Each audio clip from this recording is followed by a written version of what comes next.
A lot of you have asked me how to study for this exam, so I'm going to show you really quickly what I would do if I was in your situation. So the first thing is that Professor Hall has done this grid.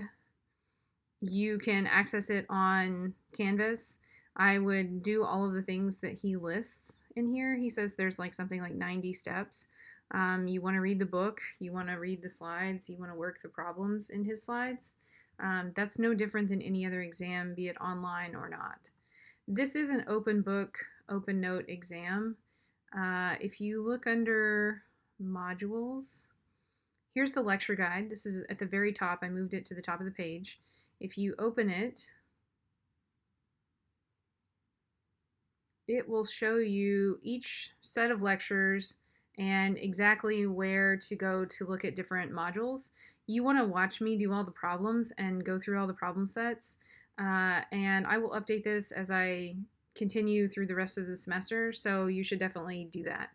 The other thing is, this is the answer key from quiz 3, and this is the Excel file. I will post this eventually. I haven't done so yet. You should have pages in an Excel file that are like this. It is open book, open note. So what you're going to want to do is create the general layout so that when you get on the exam and you see a question about NPV or like a project question, that you can enter the information and just do a smell check to make sure that you're doing it right. So starting with the quiz 3 solutions would probably be a smart idea for you, because then you can look at the way the calculations are done, change it if you need to, add notes out here, like this is a bond question, so make sure to convert from annual to semi-annual.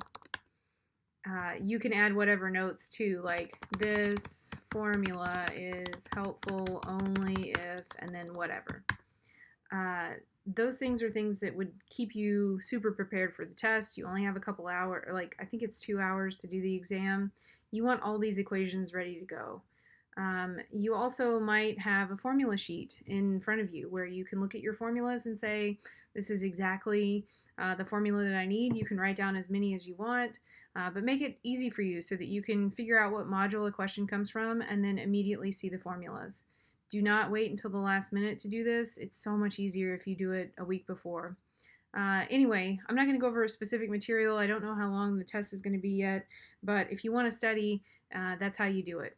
And I hope that helps. Feel free to email me with questions.